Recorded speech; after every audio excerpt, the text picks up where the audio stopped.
As businesses around the world buckle in and brace themselves for the impact that the coronavirus pandemic will have on their operations, proper crisis management has become a necessity for company leadership. Yet only 54% of companies have a crisis plan in place. One of the most important actions that business leaders can take in the event of a global crisis event like COVID-19 is to quickly implement a plan to communicate company-wide updates.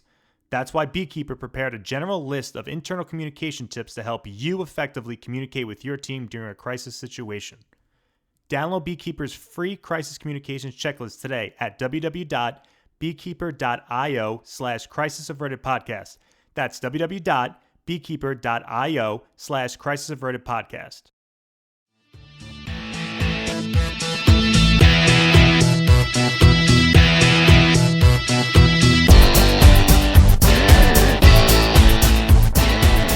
Welcome to the Crisis Averted Podcast, produced by CJ Media Solutions.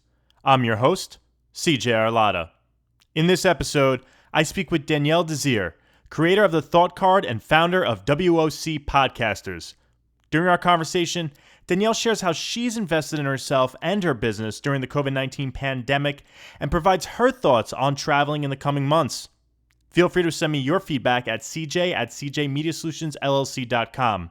Danielle can be reached at info@wocpodcasters.co. Thanks for listening. Danielle, thanks for joining me today. Super excited to be here. Thank you for having me. So for listeners who aren't familiar with you, could you tell us a little bit about yourself, your background, and what you do now? Wow, that's a loaded question because I kind of do a lot of different things, but I'm the creator of the Thought Card, which is an affordable travel and personal finance blog and podcast. And I am also the founder of Women of Color Podcasters, a community of over 3,200 women of color audio creators. And that brand has actually expanded to include a blog, the job opportunities board, as well as a membership site. So you decided to make the most of being locked down during the pandemic by investing in yourself and your business. Was there something in particular that motivated you to do this? Did something inspire you perhaps, or have you always just been a go-getter? I would say that when the lockdown happened, so many companies were offering freebies. Like even I remember Nikon was like, we'll offer our services for free. Like you can take free classes. So there were just so many offers for usually gated content that was now available for free. So I made a decision that, you know what, since I'm going to be here for a while, let me hunker down and invest in learning new things. And it just so happened to be that when I was just starting to get into self-quarantine, that I had invested in a 6-week mentorship program where I was going to be learning about social media from all these different types of gurus anyway. So I was already on the learning track. I was like, I already invested this money. I was already learning. So I just kind of started to add on to there. How do you convince people to invest in themselves, right? Everybody wants an instant return nowadays, reading a book, listening to a podcast, attending a conference, all of which take time. So what's the best way to get people to invest in themselves today instead of tomorrow? Yeah, I would say that like for me, I did not invest in myself early on, which means that I attended Google University and I attended YouTube University and I tried to literally piece together my entire content strategy, my entire business strategy, which took me so much longer than actually sitting down and taking a course or hiring a consultant or working one-on-one with a coach. So I feel that when you invest in yourself, you're able to cut through the noise and get tailored advice and tailored suggestions for what's going to work in your particular situation in business. So how do you go about deciding what you would invest in? Do you have a process you usually follow? Is there a plan, multiple plans, a vision? Yes. So I would first look at what the offerings are. So, for example, one of the offers that I was actually looking into last week was sales, learning how to generate leads, like warm and hot leads, and transferring that to sales. And I looked in my own personal business and I looked at what am I really struggling with right now? I have all of these products, I have membership, I have books, I have courses, but if I'm not making the sale, there's something that's broken down there. I can improve there. So then I started to look for resources and different programs that could help me solve that particular pain point and pain problem. When the pandemic first started, my pain point was really understanding how to get active on social media and really to get myself be really more visible and get found a lot faster. So that's why I invested in that 6-week social media program. But now that it's summertime, I'm like, I really want to beef up my sales. So now I'm focusing more on sales, and I just invested in a coaching program for that. What did you learn from the social media course that you took? I would say the biggest thing that I learned is to really have one social media platform that's your primary. And if you want to have a secondary, that's okay. But I think that a lot of business owners feel like they need to be in all the places and doing all the things. And that's really not the best use of your time. If you just focus on one social media platform where you know your audience is going to be there and ready to listen to you and ready to learn from you or invest in your products and services, like that's the best approach. And also gives you a lot of time to actually get to know that platform really well and start optimizing your post. So repurposing also is something that we focus on a lot on, which I think is really just helping me again to just streamline my process and get more visible and get more found. What's your platform of choice? I would say I would say Facebook is primary. I think my audience is most active on Facebook. However, I do find that I personally like Twitter. Twitter is really, really fun. And I see that a lot of connections are being made on Twitter, even if it's like personal connections and professional connections. So I still do market on Twitter, but for sure it's Facebook. So, WOC Women of Color Podcasters, tell me a little bit about that venture. How would you describe it? What's the backstory there? I think you started it about 2 years ago, correct? Yeah, so it started 2 years ago.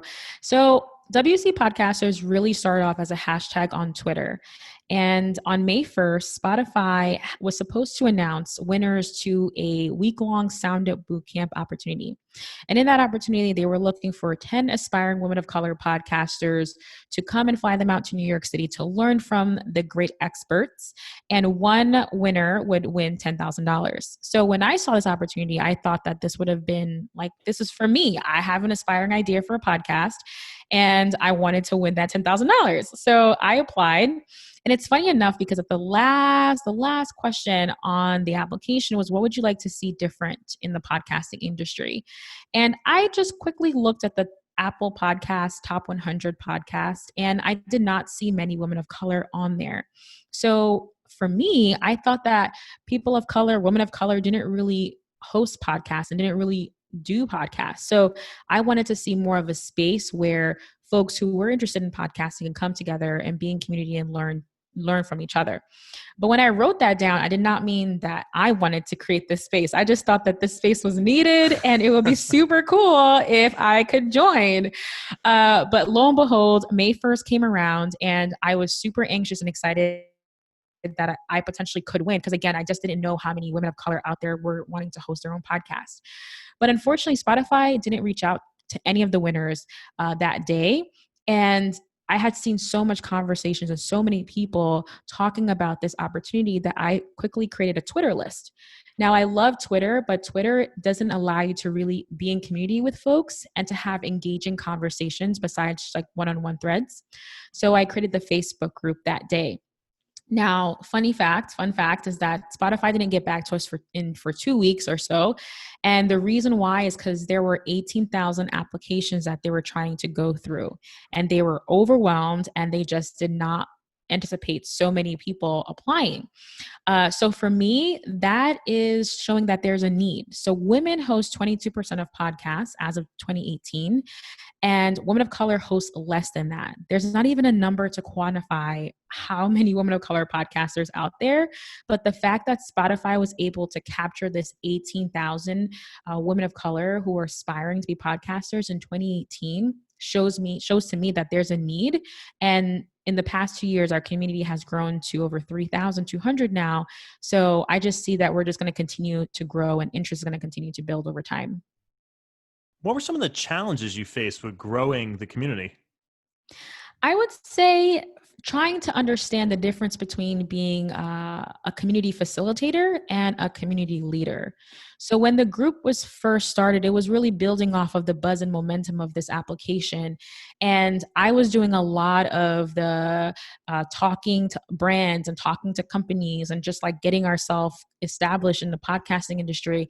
But I was still really having a hard time distinguishing between like, is this my community or is this the community that I'm helping to facilitate? I think over time, I definitely feel like, yes, I'm the leader of this community. I do a lot of the branding. I do a lot of the outreach to different organizations. So I see myself now more as a community leader. But in the beginning, it was really, really hard when you're trying to be part of a movement, but you also need a leader for a movement. That was really challenging to really navigate in the beginning. So where are you finding people to build up this community? You said that the number is really low. So where are you finding people? Yeah, so I would say actually in our Facebook group, one of the questions, because Facebook allows you to ask folks 3 questions before they enter your Facebook group. And one of the questions I asked is, how did you hear about us? Because again, I want to know what avenue or folks are finding us through. And most people actually find us through word of mouth. And that's what I think is so awesome about having a great brand and having a great space that people feel really connected to, is that your members will evangelize you and they will share it with folks in the industry. So most people find our Facebook group through word of mouth. But over time, one of the things that we've done is that we actually started a blog on our website. And the blog has now 60 articles. So there's lots of different ways for us to get picked up on search, picked up on in Google. So a lot of folks now even refer back to us or link back to us. So I think a lot of people are finding us through Google search. And lastly, Facebook algorithm definitely prioritizes communities. So a lot of people find us through the sidebar while they're on Facebook hanging out. They might be typing like podcasters or podcasts or women of color, and we're actually coming up in the in the Facebook algorithm, which is super helpful. So I would say referrals, word of mouth is number 1. Number 2, search by having a blog, search engine optimization, and thirdly, the Facebook algorithm has kicked in, and we get found and picked up there as well. So during the COVID-19 pandemic, you decided to launch a membership for WOC Podcasters. What was your thought process on that? Why did you decide to develop and launch the membership? That's a wonderful question. And the reason why is because the last 2 years, I was really struggling with monetizing this Facebook community. Unfortunately, at this time, Facebook doesn't have a button on their platform where you can say, okay, pay me $2 a month or something like that. And then I have 3,000 members and I'm making so much money, right? Right. So I've had to find creative ways to monetize. And also there's a lot of costs involved with running a community, even charging and paying for Zoom. Like that's a charge that who has to absorb it? I would have to absorb it. And if you really want to grow a thriving community, you have to offer more than just a space on Facebook. So we do events, we do trainings, we do workshops, and all of these things do cost money. So figuring out the monetization was like a big deal for me.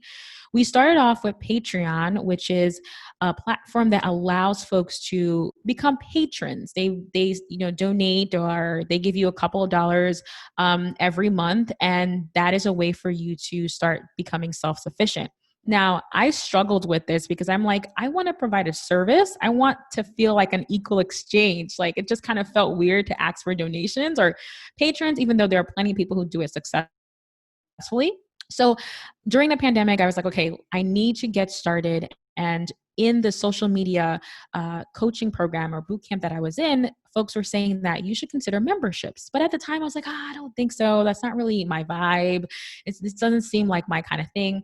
But after the 6-week program ended, I really took a look at the Facebook group and I looked at what are the gaps that I can identify in the Facebook group that I know that if I can solve these pain points, that folks will want to pay for this and I will be able to monetize my services. So there were 3 individual pain points that I saw. Number 1, accountability. So there are so many indie podcasters who develop pod fade. So after about 7 episodes, they kind of just get tired and they just stop podcasting. Or they just get burnt out from constantly having to create content. So having an accountability buddy is so important, and something that's really hard to do in a very large Facebook group if you don't know folks or one person really well. So one of the services that I provide now in the membership is having a monthly accountability call. And the wonderful thing about that is that I know all the members by name. I know their shows, I know what their interests are, I know what their goals are. So I am kind of like on top of all these people because, again, it's a smaller community and they're all invested in learning and growing. So accountability was a very big piece of the membership. Secondly, as a podcaster, you have to Google everything. You have to YouTube everything. Everything is piecemeal unless you want to invest in a program or a paid program. But most indie podcasts are kind of like they get thrown in the trenches and trying to figure it out. And because I saw so many resources and there's hundreds and thousands of threads in the Facebook group, I decided to start compiling these lists. So frequently asked questions like, what's the best microphones to use? What are the best hosting out there? Where can I find music?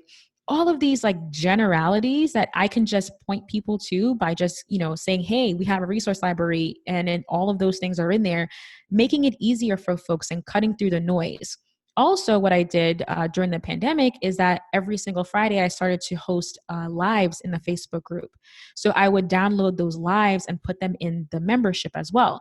Again, so these are content that was created free in the Facebook group, but then I took it down and put it in the resource library. So now I'm actually building out a content archive. Now, last but not least, what I decided to do also, I'm also at the point where I'm a mid-level podcaster now. Like I've been in the game for a while and I want to learn from industry experts. And it's really hard if you don't know like who to go to, or you're just YouTubing and you might fall into someone who is an expert. But I really wanted to start connecting these passionate and ambitious podcasters to these experts. So I decided to offer monthly trainings. So every single month now in the membership, we have a live training. So we've had things like graphic design work, SEO, search engine optimization. We're going to be actually tomorrow, we're learning about creating digital products inside the membership. So for me, it was really about thinking about me as a mid-level podcaster. What are the things that I need right now? What's missing that I can't offer for free in the Facebook group? And I've been able to package that into a membership. And we have now over 50 signups in the past 2 months. Danielle, what's your plan to scale that, right? Because you mentioned that you know all the members, you're connecting with them, you know their podcasts, but you're gonna grow to a point where you're not going to be able to keep up with all of that. So, what's your game plan for the future? I definitely will have to hire a community manager. So someone who can assist me in, again, getting to know everyone, providing that hand support, like hand holding. So I think having a community manager will definitely be something that I would like to offer in the future as we grow. And this is also making me see myself more as a coach. So thinking about, okay, after this membership, what other offers can I provide?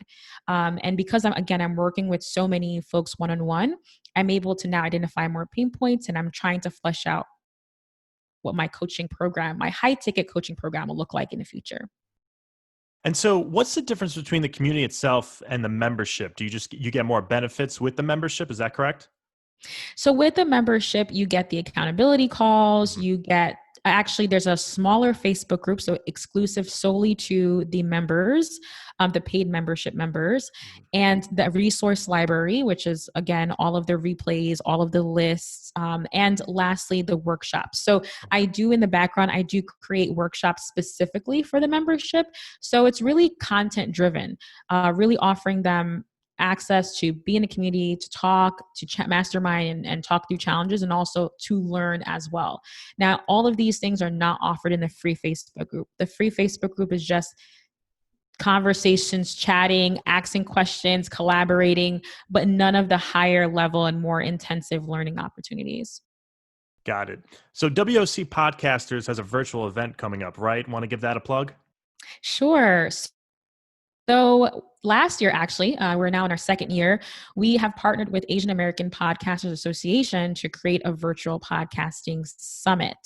And our mission is to help increase representation of people of color on stages at podcasting events. So we have over 30 speakers this year. We have 2 sponsors as well. It's going to be a fantastic event. If you're an aspiring podcaster or you've been podcasting for a while, there's going to be something that's there for you to learn and for you to also connect with folks as well. So travel, one of your favorite topics to talk about, right? So how do you personally feel about traveling amid the pandemic? Are you open to it, ready to get back on the road, or are you a little bit more cautious? I'm definitely a bit more cautious right now. I am thinking about actually booking my first hotel stay in August, but I'm just really nervous about the precautions that's being taken, and making sure that things are clean, and just not trying to get sick. Like that for me is again, because I'm still a fairly new business owner. If something happens, everything will have to shut down, right? Like I'm my own team, so if anything happens to me, my business will stop running. So that's very important for me when I'm thinking about my business.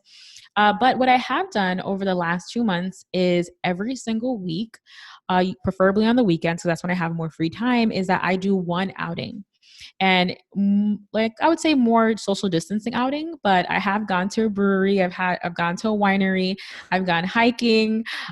So every single week I challenge myself to do one thing that is local to me.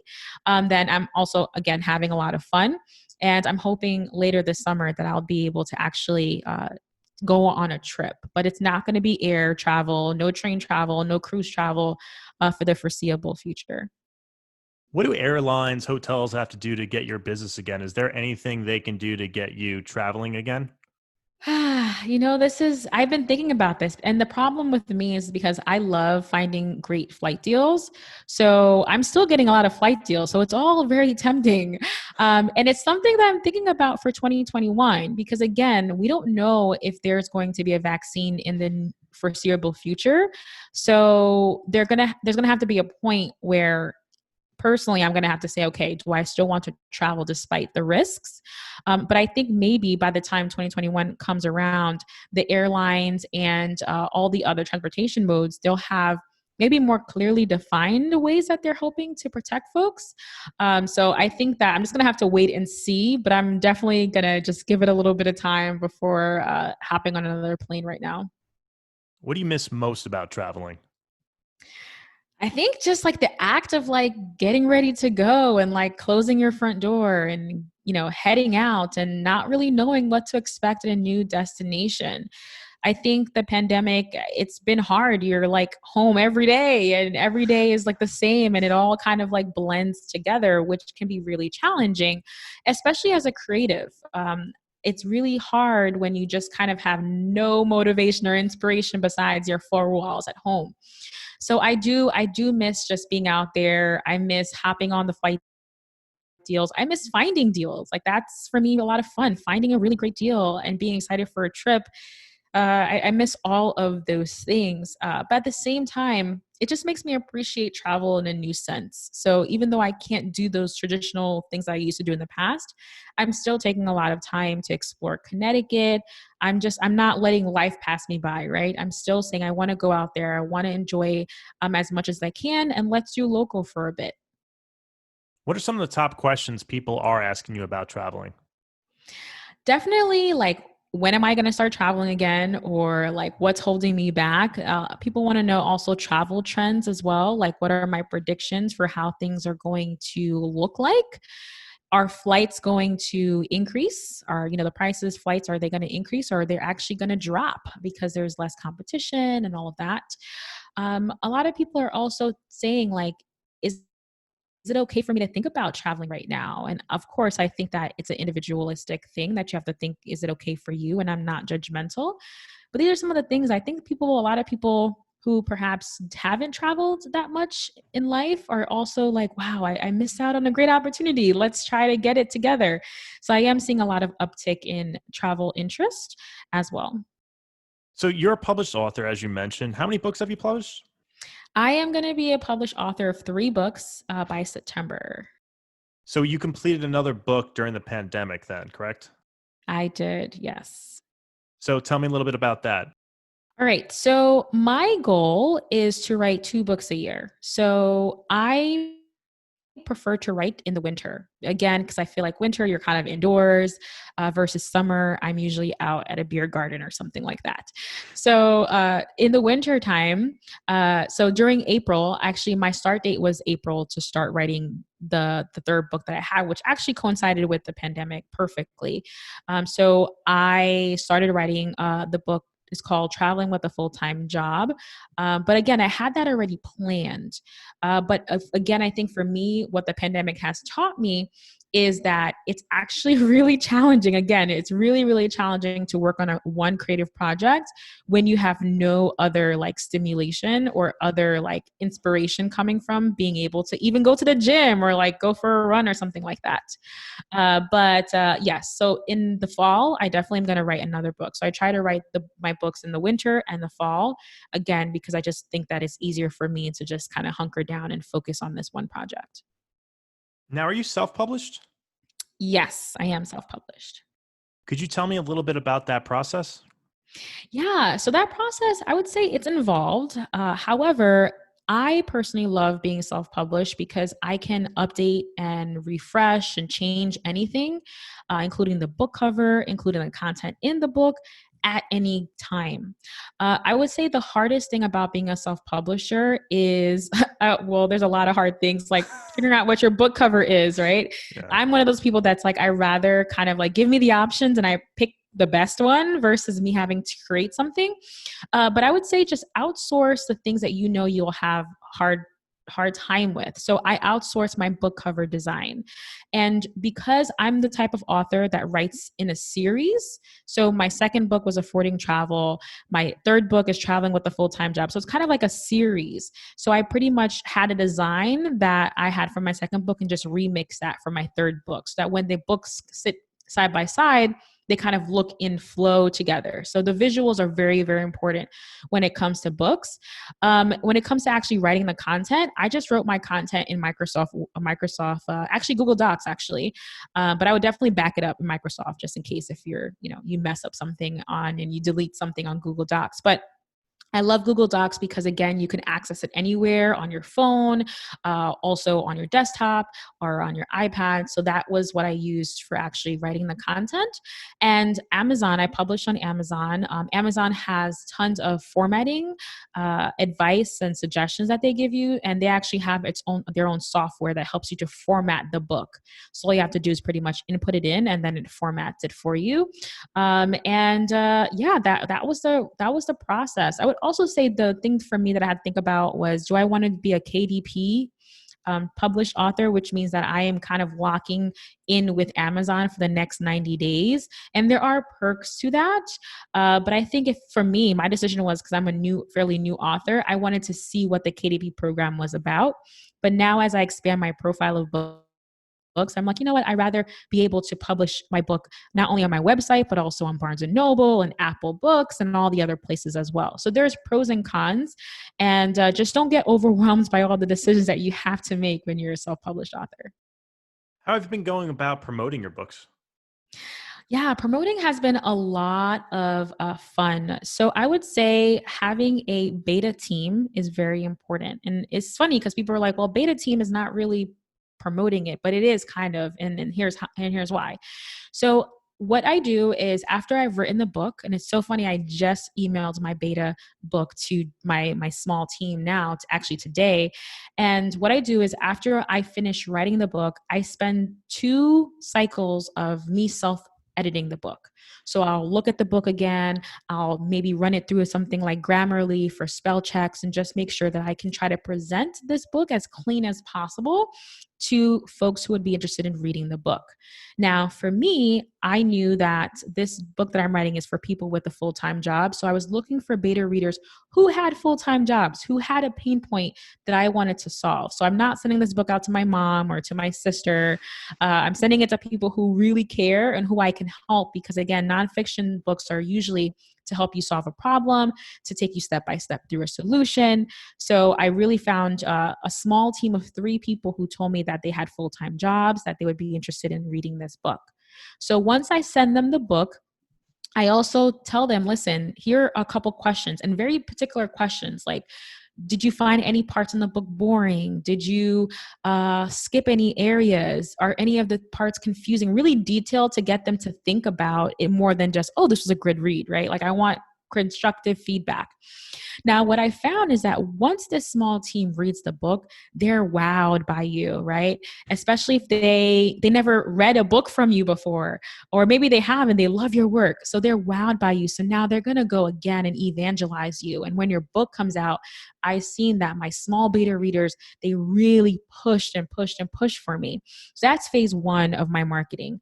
Phase 2 of my marketing, once I'm already, like once I get the feedback from the beta readers, I actually work with an editor.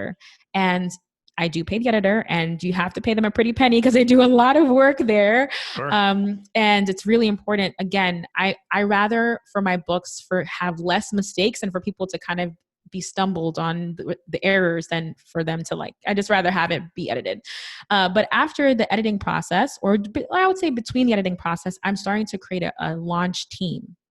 Now, the launch team are people who are going to be getting advanced reader copies of the book and who agree to post Amazon reviews or Goodread reviews. So my goal is usually to find 7 to 10 people who are going to commit to reading the book and who are going to commit to publishing a review the day that my book launches on Amazon.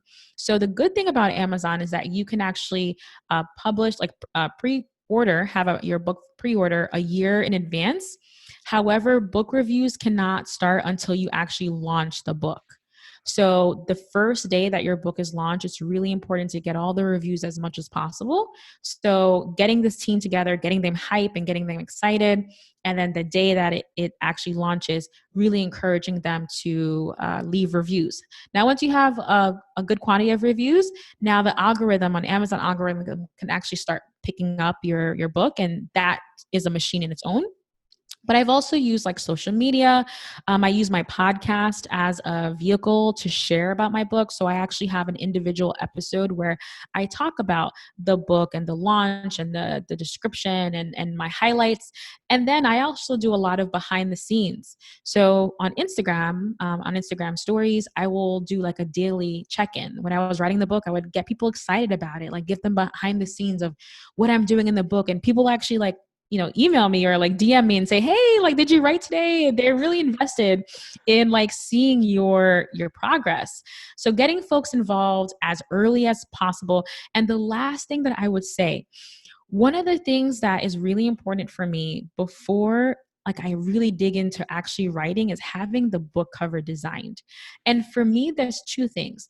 The book cover design makes it really real and tangible, but when the book cover is designed, I can start promoting it ASAP. I can put it all over the web because again, I have a book cover and I know the book is going to come out in X and X date. So having a book cover is one of the things that I do, and also having people chime in on the book cover designs. So let's say there are like 3 designs that you really love and you're not really sure which one to go with. Ask people to chime in. Get them involved. These are great ways to kind of get people like invested in your idea so that when your book comes out, it's kind of like, oh yeah, she's been talking about that or he's been talking about that for months and it's here now. Let me go get a copy. A lot of that seems like it's keeping you accountable too, getting the book cover done, checking in with people, letting them know how much you're writing, and people checking in with you to asking how much did you get done today. It kind of keeps you accountable to get things moving along too, correct?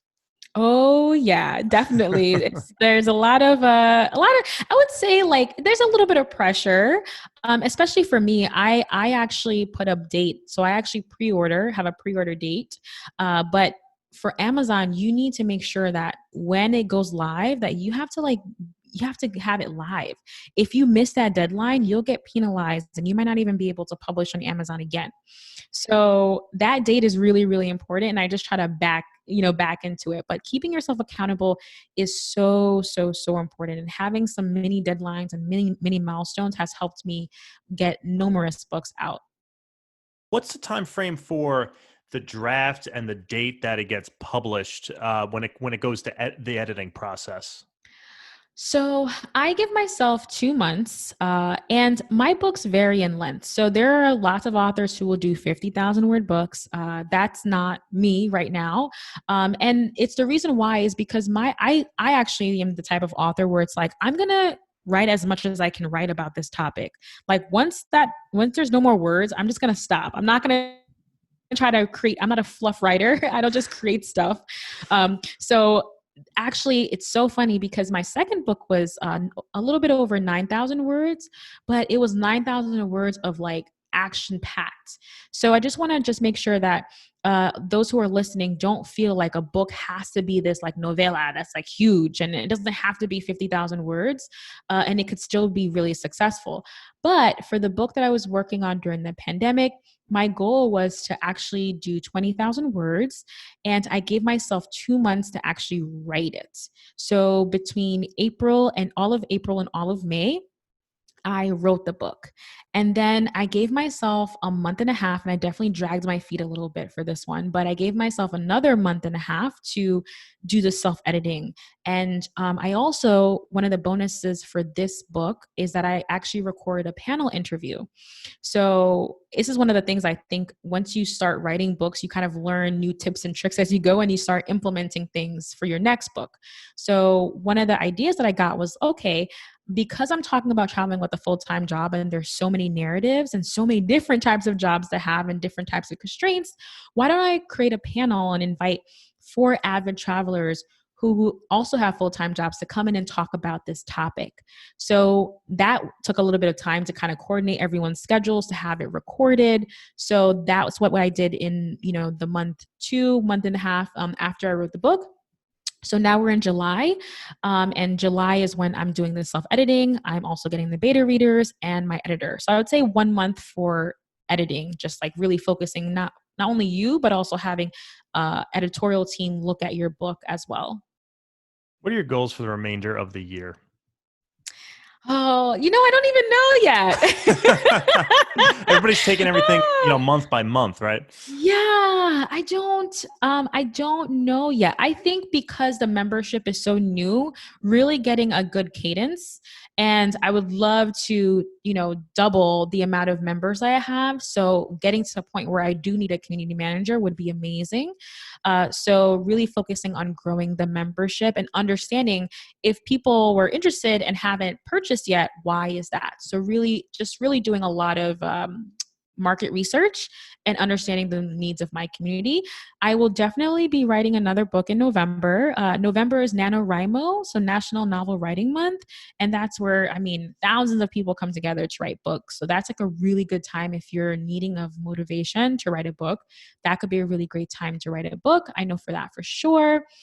And I think that's it. But, I'll probably end up doing something else by the time. Like yeah. For sure. Danielle, thanks for speaking to me today. I appreciate it. It was awesome. Thanks for having me.